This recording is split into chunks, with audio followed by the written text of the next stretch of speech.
Welcome to Canadian Dad Complaints, where I complain about shit that's going on at the time of the recording. Hey everybody, I'm Rick. Welcome to Talking Habs, where you get your daily fix of Blue Blanc Rouge. Canadian Dad Complaints. There's lots to freaking complain about right now, that's for damn sure. So hey everybody, so this is the first installment of Canadian Dad Complaints, and this ties back to my very first video, which is still out there if you really want to go right down to the bottom in the dungeons of my videos. And it was called, the original idea for the channel was Canadian, not Canadian like Montreal Canadiens, but Canadian Dad Complaints. And that was my original try, and I'm going to include somewhere in this video. I re-edited the very opening of my first video to sort of spice it up a bit, and you can see how bad I was. I'm angry Canadian dad.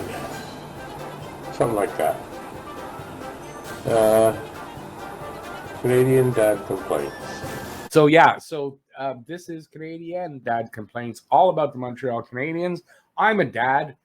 I got lots of complaints about the team, so this is going to be a new installment. When things happen that I don't like, I'm going to probably do, a video about it. Here we go. All right, so I got a lot of stuff here to go over. I'm going to start with the Jesperi Kotkaniemi offer sheet by Carolina Hurricanes. When it first happened, and that was on Saturday, I was just about to do Saturday Hockey Talk. And I'm going to tell you something.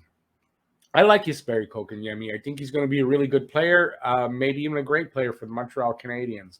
And when I heard the news that this happened, and it was like a kick to the stomach, because and I haven't had that for a player that's been moved. I don't know that we've had an offer sheeted player out here. So any player that's been traded or moved for some reason, I haven't had that feeling since probably the 80s, maybe the 90s. Patrick Roy, definitely Kirk Muller. Those are the last guys that I got that feeling from, really, that when they were traded or moved. And I got that from Jesperi Kotkaniemi.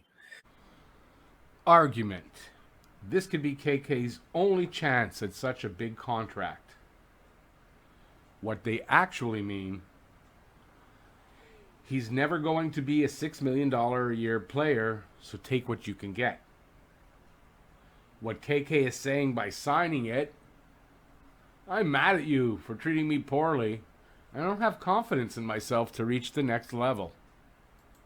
When the news came out about how it happened, I reacted online in a live video that I was mad that he actually signed this. He knew what he was doing, and I don't want to see him back. I've had a rethink about this. By gathering information over the last few days, I've had a bit of a rethink in my stance on this, and I'm going to go over that here. I do have a lot of complaints about the way this was handled by Montreal, about what Carolina did, and I've got a few other things too. So stay tuned, and hopefully you enjoy these Canadian Dad Complaints. If that freaking makes sense to anybody. The Habs offer sheet 2 years ago of the Canes' Sebastian Aho, including a $21 million signing bonus, has ultra-cheap owner Tom Dundon vengeful, vowing payback on the Habs for the terrible thing they did to his team. Truth. The Canes get their number one center at a good price. If the team, city, and fan base were as great as they say, the 5-year deal won't be a problem. Aho should want to resign. This, of course, if you believe the bullshit that you spout.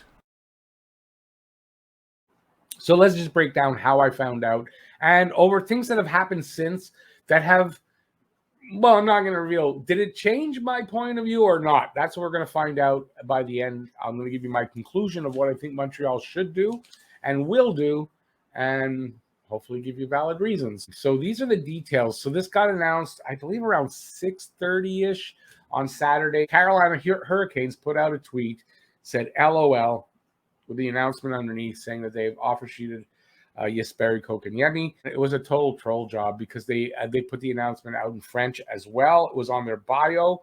If you went to it in French as well, the announcement pretty much mirrored the announcement that Marc Bergevin made when he offer sheeted Sebastian Aho. In the offer sheet, the bonus was $20. Sebastian Aho's number is number 20. That's a clear sort of up you to Montreal. I just think that the way that it was handled by Carolina is very clear that this is a revenge thing.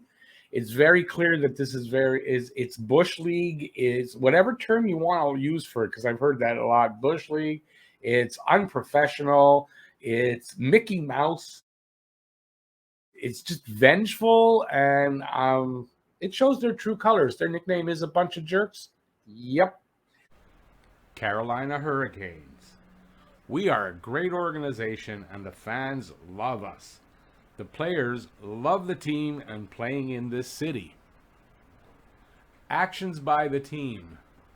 Lowball future star goalie. Then have to trade him and sign an unproven 3C to a 1-year, $6.1 million offer sheet. Just to extract revenge. Conclusion. Carolina Hurricanes are a Mickey Mouse organization run by babies and fools. KK offer sheet announced. This is the announcement. The 1-year contract is worth $6.1 million. I guess this is after the announcement, and this is the details. And includes a $20 signing bonus. When I read that, I'm thinking, what? They didn't put an M there. It can't be $20. Yeah, it was. I mean, it's a 1-year, $6.1 million contract. It's not going to be a $20 million signing bonus, and not from the Carolina Hurricanes, cheap bastards. The Hurricanes said this in a statement. Kotkaniemi has signed the contract with the Hurricanes, and a lot of people were speculating that did he really sign it, or did they just saying they offered it? They couldn't announce that they offered it unless he had signed it. So, yeah, the announcement came out. He had signed it. Kotkaniemi has signed the contract with the Hurricanes, but the Canadiens have 7 days to match. If the Canadiens decline to match, the Hurricanes will send their first-round pick and third-round pick in the 2022 NHL draft. Jesperi Kotkaniemi accepted our offer. He wants to come to Carolina, and this is where it mirrors Montreal's announcement 2 years ago.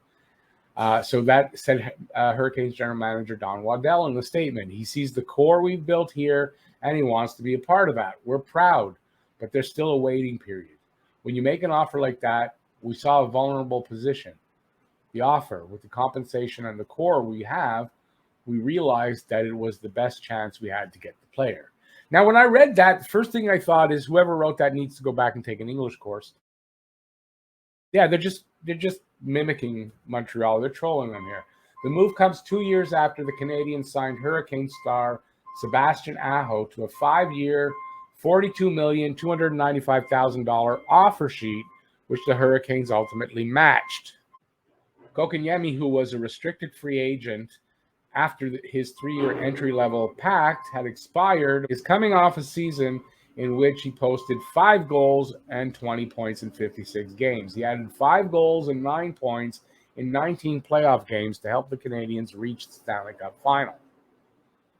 Due to his level of NHL experience and age, Kotkaniemi will be a restricted free agent after this contract expires. As a result, the Hurricanes or Canadiens could then have to offer him a qualifying offer worth $6.1 million. If a contract extension is not negotiated by July 1st, 2022. Now, Fried says about that, it's Elliot Friedman. Montreal Canadiens and general manager Marc Bergevin were caught off guard this weekend as forward Jesperi Kotkaniemi signed an offer sheet with Carolina Hurricanes. Caught off guard how? This is a question I have here, and this is mad now about this. Caught off guard how? It's clear that after Pierre LeBrun reports Hurricanes did try to trade for Kotkaniemi instead over the past several days, but nothing that came close to making the Habs interested. So Dundon gets his offer sheet revenge. All right, so there's that, right? So they're negotiating a trade. He knows they're interested. He knows they're pissed about the offer sheet. He knows that Tom Dundon has vowed revenge by signing KK to an offer sheet. How is it at this point KK is still unsigned? It could be because KK wants more money, so the negotiations are taking longer. I get that. But really, like, It's a question. I don't know the answer, and maybe Bergevin was working on it, like a lot, working to get KK signed, and he wasn't able to before this offer sheet was out there. But how did this happen? This is definitely a big question against Marc Bergevin here, in my opinion. So the Hurricanes did apparently try to trade. They either did not offer anybody that was worth it, or Montreal was just turning down everything. And this could have been a way for KK to not go to Buffalo, right? He was worried that he was part of a deal there. And by doing this, well, he wasn't going to go to Buffalo. Not for $6.1 million. I don't see how you could, at that price, he can't be traded either way. If Montreal matches, you can't trade him for the year. And same thing for Carolina. KK had already decided he was finished with the Habs before the offer sheet. That goes on to say that apparently he told some people that are close to him that he had played his last game for the Montreal Canadiens after they had, I think it was 2 games in the finals that they sat him for, plus the beginning, the first game, like they were the treatment that he was getting. He had had enough. He wanted to leave. So if you think of that, and if you look at an offer sheet and what it looks like, and it says here, term of the deal, signing, requesting, or roster bonuses. So that would go right here, that $20 bonus. So he has to sign this. So there's no misunderstanding about whether or not KK knew what the offer was, knew what the signing bonus was, and therefore knew that this was a complete troll job and revenge against Montreal. This I don't think is in dispute. And this is why I was kind of mad at KK for this. So knowing that he had decided apparently to leave, I don't know that that's confirmed. This is still a rumor, I think. I don't know that we can confirm this and say, oh, he decided to leave it. I as mad as I am, I don't know that I can say that. But apparently he's taken his the Montreal Canadiens logo and that fact that he's a Canadian off of his, I guess this is his Twitter bio. So I don't know if that is just because right now he's in limbo. He's sort of a member of the Carolina Hurricanes. He's still sort of a member of the Habs. It can go either way. I don't know to read anything more than that into it. You have to decide. Nick Suzuki appeared on another channel and in an interview, and he said, this is his quote about Jesperi Kotkaniemi situation. It's part of the business. It's a nice contract for him and his family, but we, the players, hope the Canadiens will keep his services, and I'm sure Bergevin wants him too. Suzuki is saying, it's a good contract for him. He's happy for him, but he hopes he stays. I have to wonder if any of the players are a little upset because this kind of puts Montreal in a bit of a bad position. It screws up their cap situation and their plans going forward. A big question out there is that if they have to pay KK $6 million this season, what does Nick Suzuki ask for next season? And I don't think that plays into the equation here. I really don't. This is a 1-year contract for KK. So I don't, even though they have to qualify him at that, there's a way to sign KK to an extension that would lower the AAV and would take care of that problem. But I still don't think it has anything to do with Suzuki. Just offhand, Nick Suzuki will still have to go out and perform to a certain level to get that kind of money that everyone's thinking that he automatically gets because of this contract. I don't think that's true. I think depending on what Nick Suzuki does out there is depending on the level of contract he gets at the end of next season. And I don't think it's tied to KK. And besides, KK could go out and have a breakout year this year and totally make that contract worthwhile. I don't think it really affects how KK or how Suzuki's contract is going to get played out. Personally, I don't think it does. Friedman from 31 Thoughts. I heard KK and Montreal were not close on an extension, which is what I'm kind of saying when I said that I think he just wants to get paid. The Canadiens were using their full weight of their leverage against him. I think my guess is they were talking about a 2-year deal in about the $2.5 million range per season, maybe even less. He's looking at, that's the money Montreal's offering. Carolina comes in after trying to trade for him for a few days and offers him not triple that, but not that far off. And KK maybe sees like Aho did last year or 2 seasons ago, where, listen, this is a way to get my contract and get paid. That not necessarily have to leave the team, but get the contract done and get paid and not have to go to Buffalo. And maybe that's the reason why he signed it. Right? His dad is ill with cancer and being treated. Listen, in North America, well, I'll say in the U.S. anyway, and I don't know how Finland is for their medical care. I don't know. I'm just thinking it could be very expensive. And maybe he's worried about he needs to help his dad and he wants financial stability, and he thought this was the best way to get that happening. I can understand that. I guess I'm not too happy with him for doing it. I think he should have waited, signed a bridge deal and all that. And I'll talk about it in a minute. But I mean, maybe that's part of his motivation. So what's going on now? What's Bergevin doing trying to make this decision? Bergevin is trying to make a deal, I would think, to replace KK at center. So that if he hasn't made a deal by Saturday, I would think he's going to accept. I think he's going to match anyway, honestly.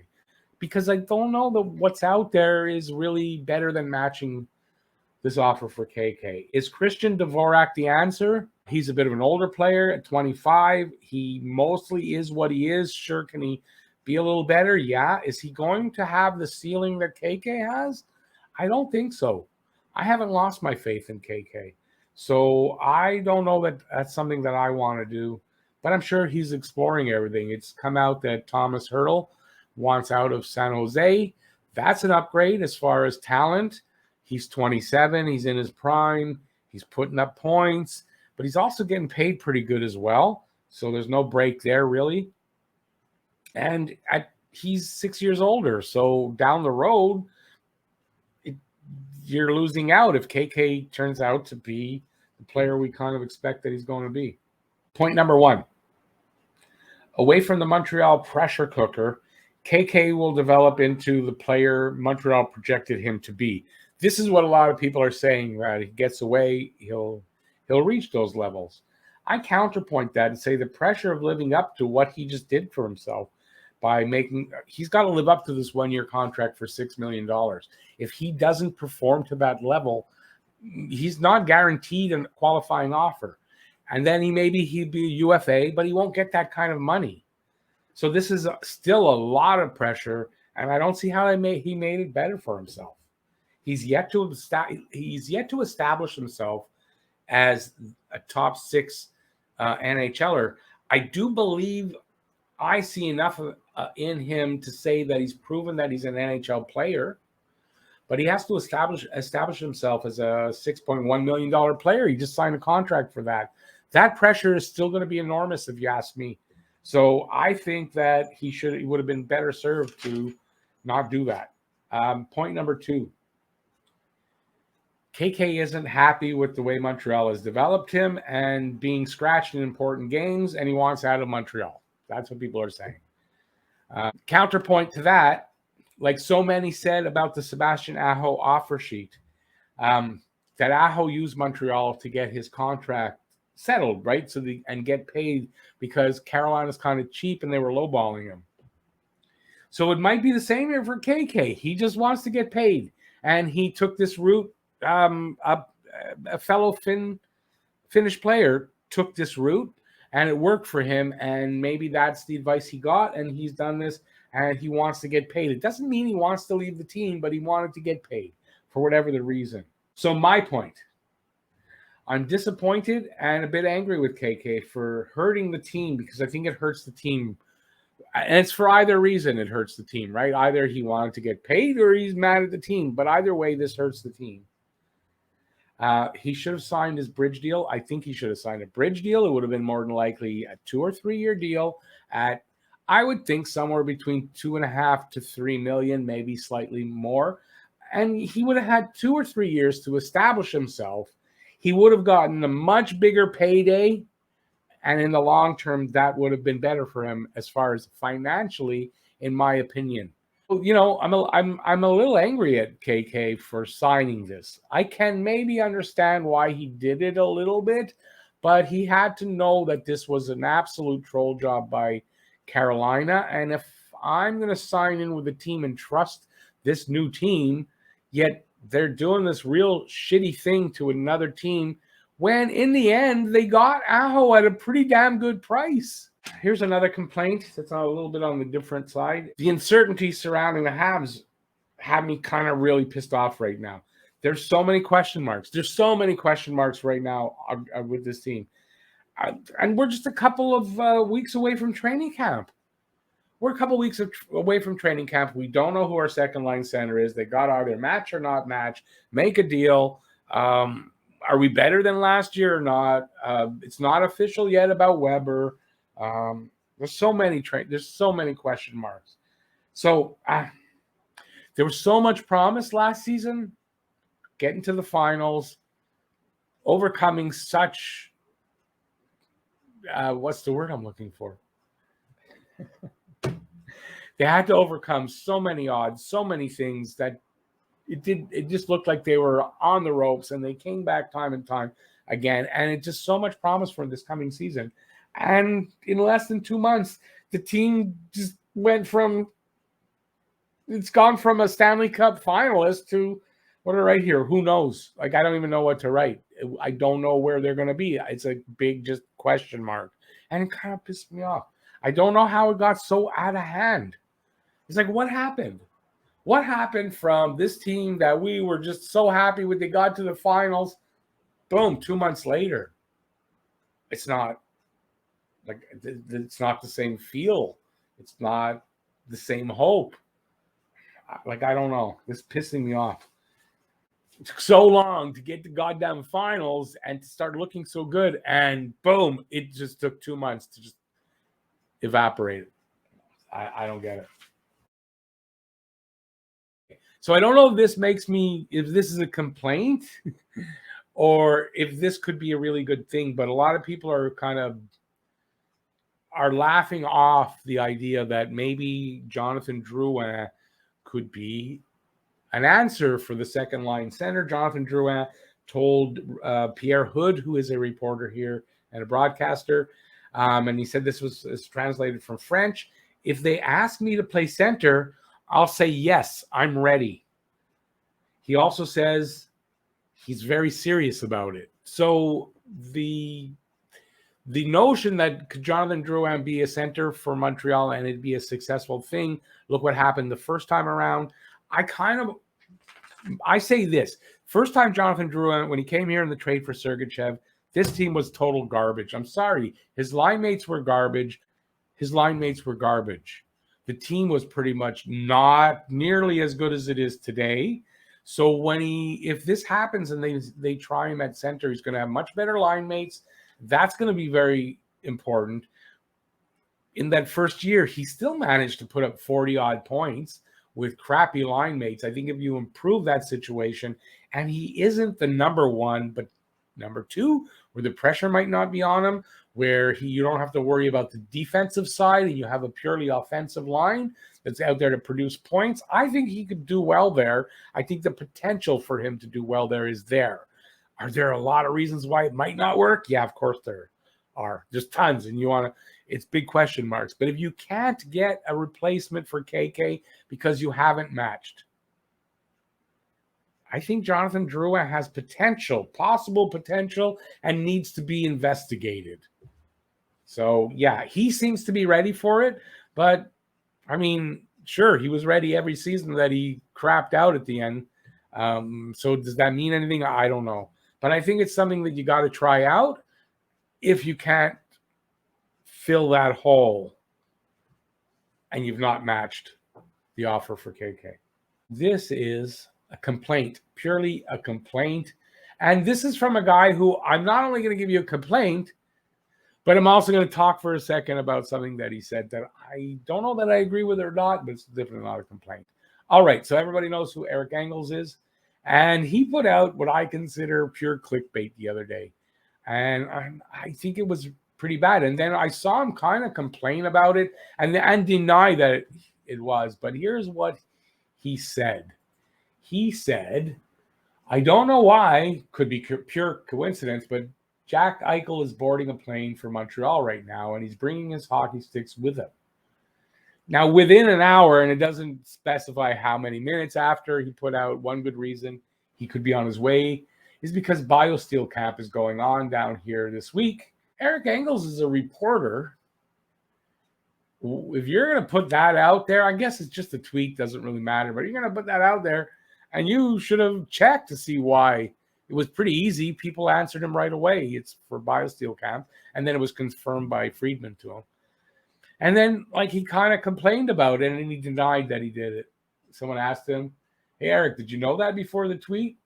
No, obviously not. Sorry, folks. I don't buy that, Eric. I'm sorry, I don't buy that. So I wrote back to him, well, that's what you get when you put pure clickbait out there, Eric.